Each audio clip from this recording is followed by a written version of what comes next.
Welcome back to Bitcoin Advisors Show. Well, we're going to talk about some cryptocurrency, bringing it to you here from Westlake Village, California, where it's bright and sunny every day and beautiful out.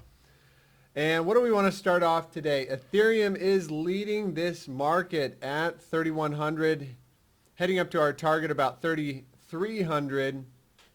I just want to note a couple of things here. Started out with some fun measurements here. Every time we've seen Ethereum close above this topside Bollinger Band, we've seen some massive moves, starting out with this one here. So measure from the first closure above the topside Bollinger Band to the next high. We've got a 100% gain there. If we bring this back to the next one, measure from closing above the topside Bollinger Band to the next high, 42% there. This little baby one here, we got a move that's 27%. Okay, next one here. This one here, 38%. Ooh, look at this big one here. And this is the first closure above the topside Bollinger Band right here. And we'll measure that. This is the move we're looking for, guys. Boom. Oh, that is a 195% gain. And this one here. Last one I'll measure right here. This is the farthest price action goes back on Coinbase. That is a 670%. Okay. Just curious if we can go back a little farther with some price action. Nope. Bitfinex, not doing it.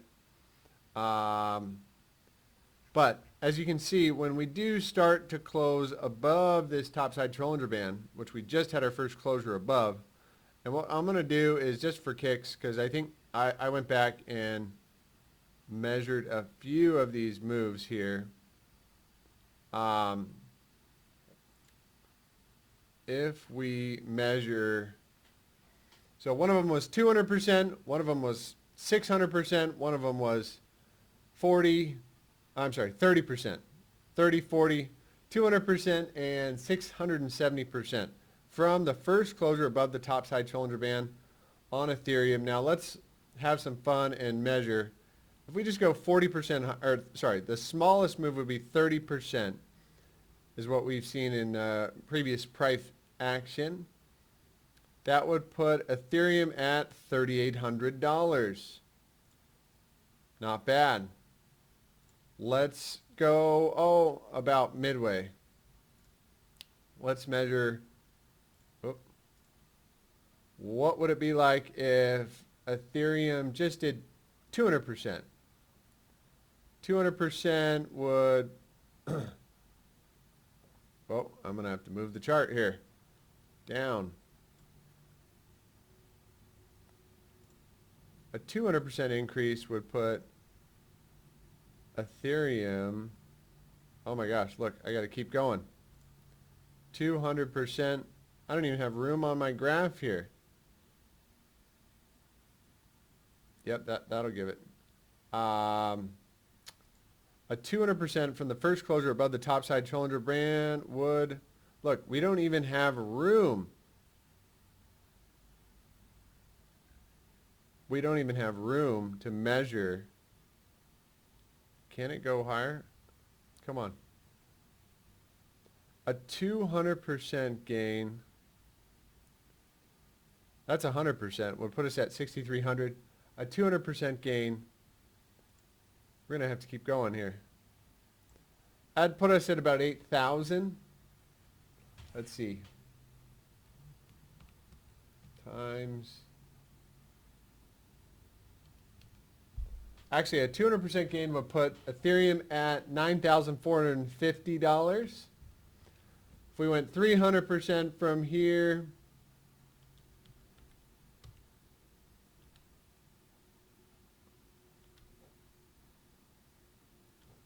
That put us at about $12,600.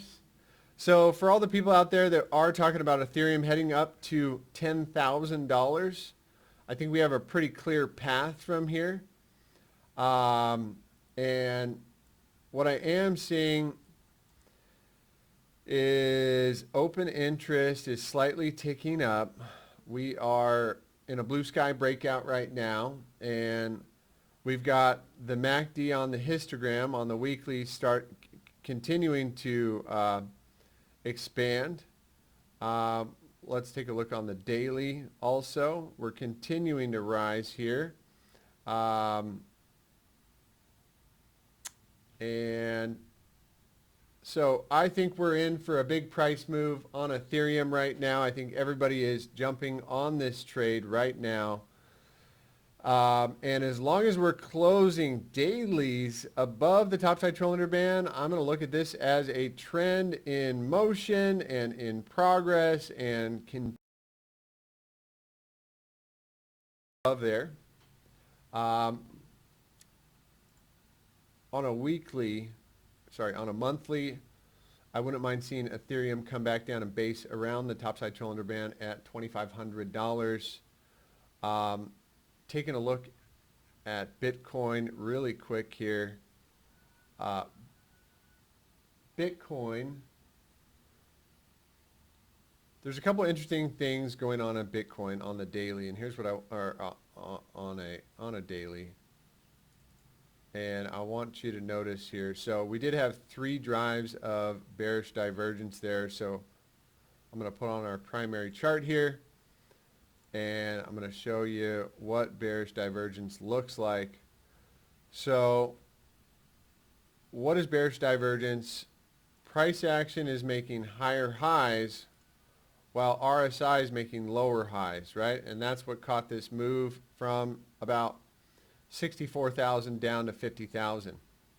And since the monthly did have a pretty spectacular close this month, back onto the secondary chart, and when I say spectacular close, Bitcoin was about to close below the topside cylinder band right here. If you can see this long-legged doji candle here, we were about to close, we're about to close lower right there on a month. Oh, sorry. Am I talking on a weekly? No, I was looking at a monthly. Still a trend in motion. I do not believe the macro bull market is out for Bitcoin, but looks like the drives are starting to wane here. And with Bitcoin dominance coming down, altcoins tend to party when Bitcoin dominance is going down. Down, down, down. Probably heading down, maybe basing around here, somewhere around 40. As Bitcoin dominance goes down, altcoins go up. So I do believe it is alt season.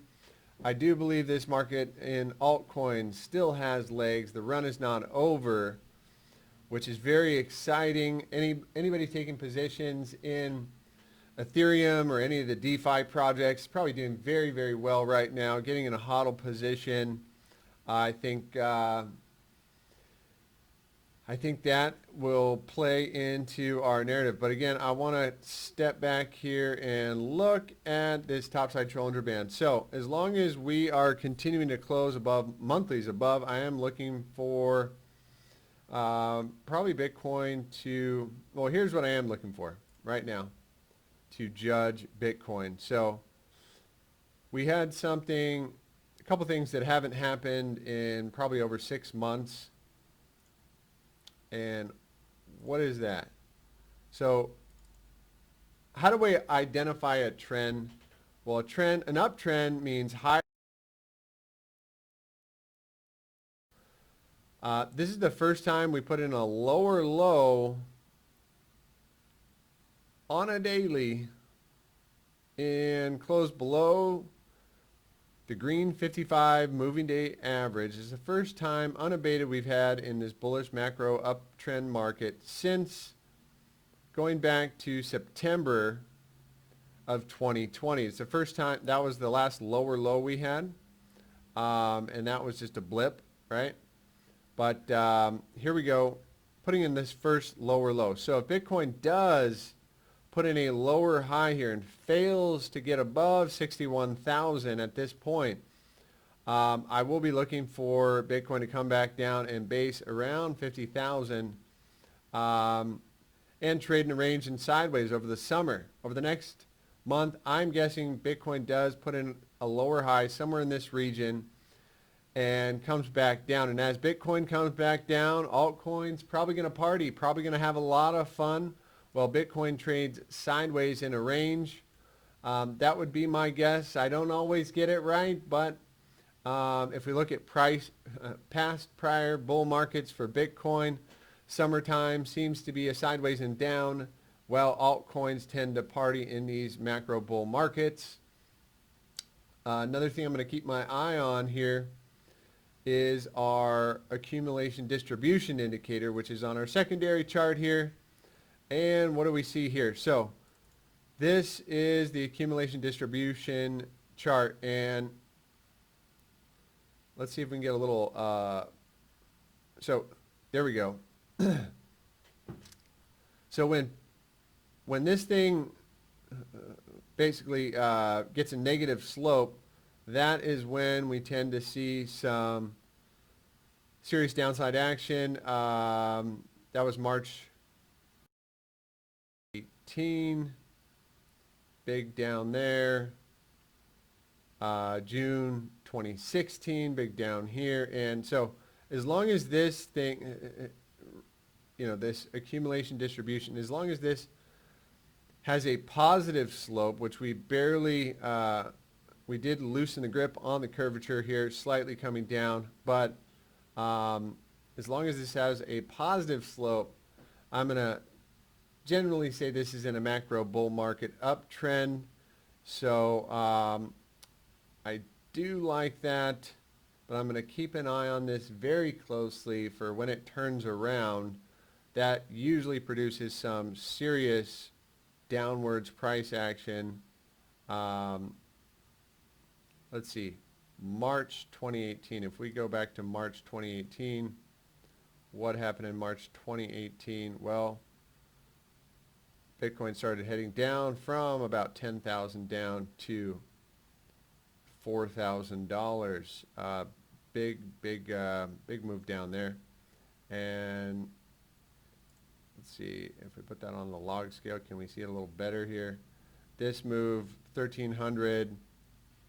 We started to loosen the grip here. 1,300, or call it 1,100 down to $170. That was a big move, 80% correction. Here, Bitcoin puts in a high at 8,000, comes down to $3,000. Another big downwards move. And the histogram on the MACD is going from a green to a light green, another indicator that we could be in for some downwards action on Bitcoin, which will be good for altcoins. Bitcoin dominance coming down. What else do I want to... I'll just put the focus back on Ethereum, and I'll throw this... I'm going to use the Fibonacci retracement tool here, and we were coming out of this range here. So from this high here, right, we'll measure down to the low and see what we come up with. So body to body, so that would be right there. Let's see if we can pull this. So what are our next targets? We're looking at 3,400 at the 3618. And we're getting stopped out here at the 2618. So, a little selling pressure right here, but I am generally looking for this trend to carry onwards and upwards. And last thing I'll take a look at is our volume profile there at the bottom of the page here. Let's see if I can get this back. So how do we do that? What do we do here? So we look at the volume climax here, and we will measure like this.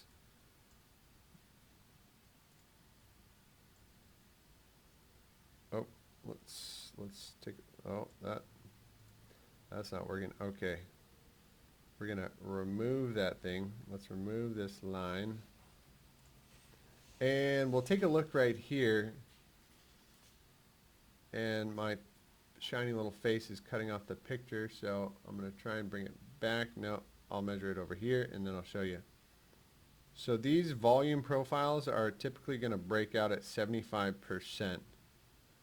And where would 75% come in here?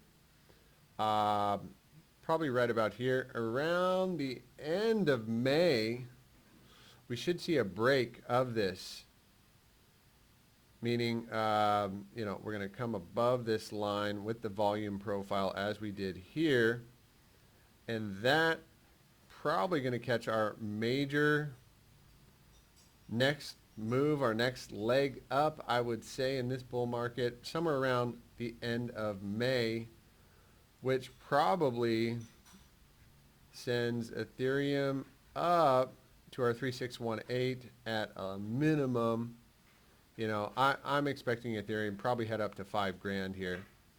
So again, this isn't financial advice. I'm not a financial advisor, but I'm just kind of going over a few things that I'm looking at today. Wishing you all a happy, blessed, wonderful week, and we'll bring you back with some more price action soon. Thanks, and I'm out.